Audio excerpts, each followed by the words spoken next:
Bienvenidos a China en Foco. Mi nombre es Julián Bertone.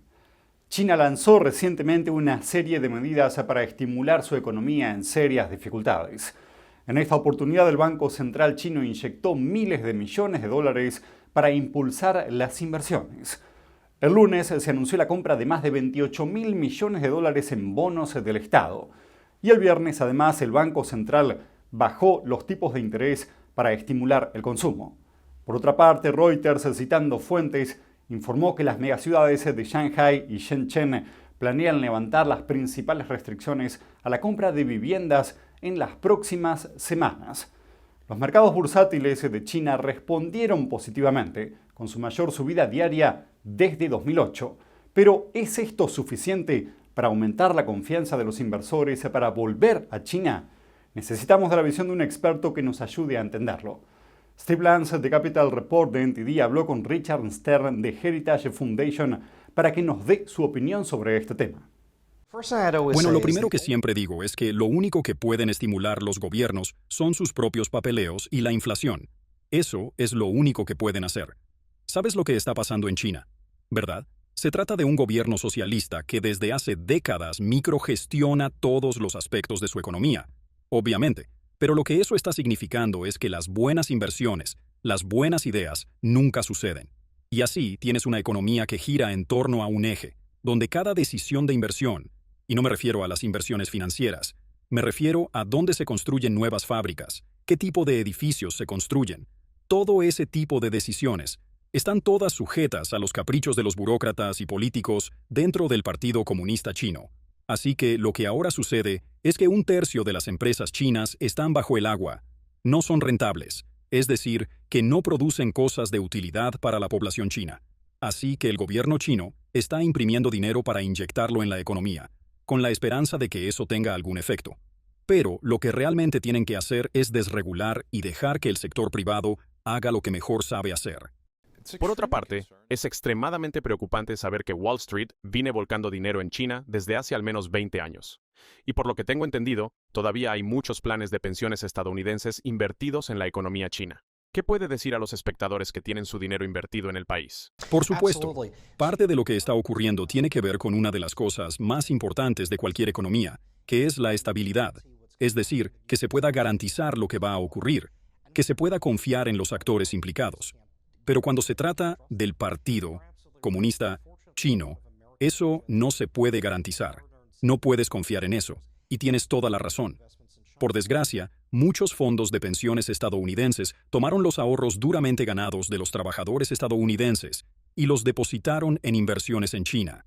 Y por supuesto, esto no solo terminó ayudando a fomentar la violencia contra los derechos humanos, a aumentar las regulaciones y a fortalecer al ejército chino, sino que también terminó significando que estos ahorros estadounidenses están volcados dentro de empresas que son cada vez menos rentables, que dependen de los subsidios del gobierno chino, y que están atadas a todas las regulaciones y a todos los problemas están sucediendo en el país, algo que podría tener consecuencias desastrosas en el futuro. Creo que informarse de verdad es más que solo conocer los hechos, es investigar, es buscar la verdad para ser libre. ¿Quieres saber más? ¿Quieres llegar a la fuente? Venga con nosotros al Descubierto, un programa donde no solo compartimos las noticias, sino que también vemos los hechos desde diferentes ángulos y de manera imparcial.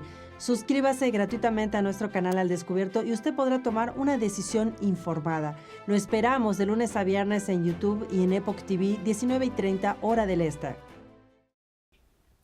Y para muchos en el interior del país, el empeoramiento de la economía china se está convirtiendo en una lucha por la supervivencia.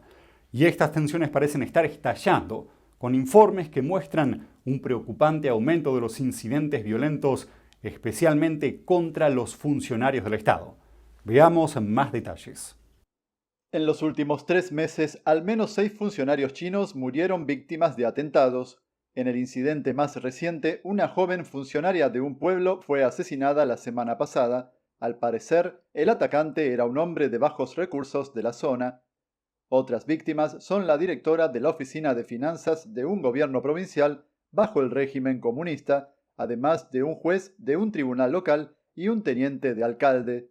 El director de la revista China Spring cree que la hostilidad social está aumentando debido a los agravios públicos alimentados por el deterioro de la economía y las dificultades a las que se enfrentan los ciudadanos chinos en su vida cotidiana.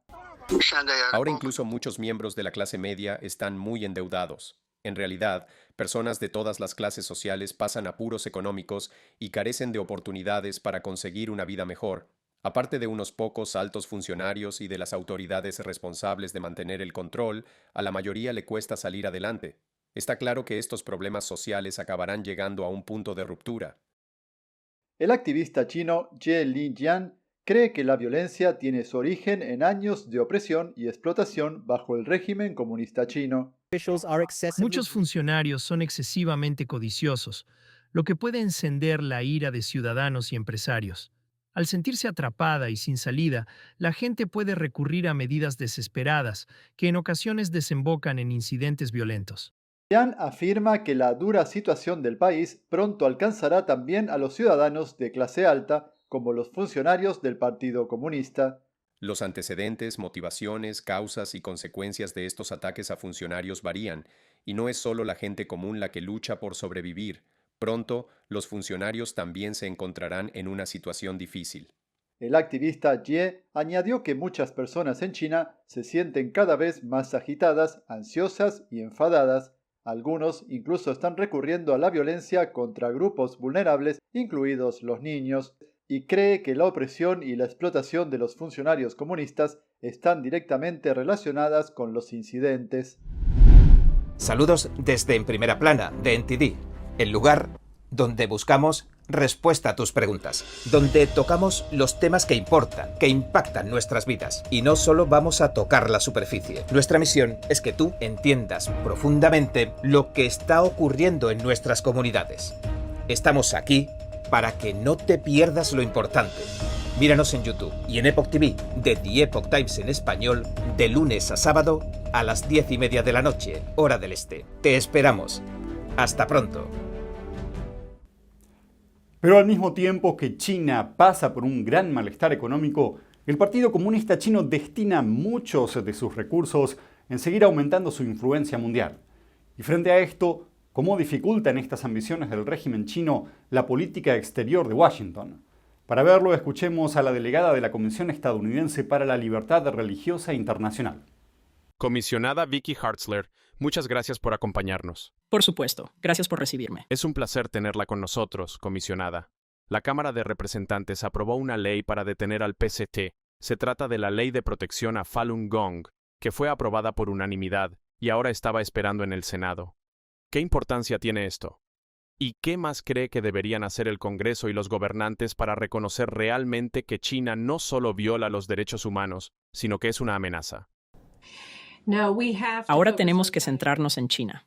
Como miembro del Congreso, formé parte de la Comisión de las Fuerzas Armadas durante 12 años, y me preocupaba mucho el ascenso de China y sus planes estratégicos para convertirse en la mayor superpotencia mundial en pocos años.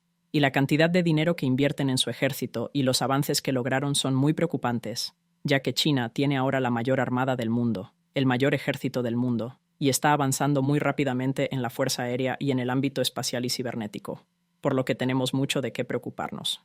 Pero también es uno de los mayores violadores de los derechos humanos y de la libertad religiosa del mundo. Y eso es muy, muy preocupante. Por lo que me complace ver que el Congreso aprueba estos proyectos de ley centrados en el tema, porque tenemos que hablar en nombre de quienes no pueden hacerlo por sí mismos. Y en China, hay muchas personas de fe sinceras cuyos derechos están siendo aplastados, que están siendo encarceladas, que están siendo torturadas, que están siendo asesinadas. Y aquellos de nosotros que tenemos el privilegio de vivir en una sociedad libre, tenemos que hablar en su favor. Tiene toda la razón. A lo largo de los años y decenios se plantearon cuestiones preocupantes en las Naciones Unidas, como los derechos humanos y la sustracción de órganos a los practicantes de Falun Gong, los uigures del noroeste de China, los tibetanos del oeste de China y los cristianos de toda China. Sin embargo, parece que no ocurre nada. China no cede. Y tienen poder de veto porque forman parte del Consejo de Seguridad de la ONU. ¿Por qué cree que ocurre esto y qué es lo que hay que hacer para que se produzca un verdadero cambio? Bueno, es muy, muy difícil. También son una gran potencia económica en el mundo. Muchos países comercian con ellos y eso lo hace un poco más complicado en política exterior. Pero el papel de la Comisión Estadounidense para la Libertad Religiosa Internacional, de la que soy miembro, es ser el guardián de la libertad religiosa en todo el mundo, denunciar los abusos que se producen y hacer recomendaciones tanto al presidente como al Congreso sobre qué políticas específicas podemos aplicar en Estados Unidos para contrarrestarlos como parte de nuestra política exterior. Y llevamos años recomendando que China sea un país de especial preocupación, que es la designación más severa que nuestro país puede hacer, y junto con eso, se provee de una caja de herramientas de acciones que el presidente puede tomar contra ellos, y algunas de ellas podrían ser sanciones económicas o incluso sanciones militares. Puede tratarse tanto de la zanahoria como del palo para intentar que el país respete las libertades básicas de sus ciudadanos. Comisionada Vicky Hartzler, muchas gracias por estar con nosotros. Por supuesto, muchas gracias a ustedes. Y eso es todo por hoy en China en Foco. Muchas gracias por acompañarnos. Por favor, no olviden dejarnos un me gusta y de suscribirse a nuestro canal para recibir actualizaciones de lunes a viernes. Nos vemos mañana.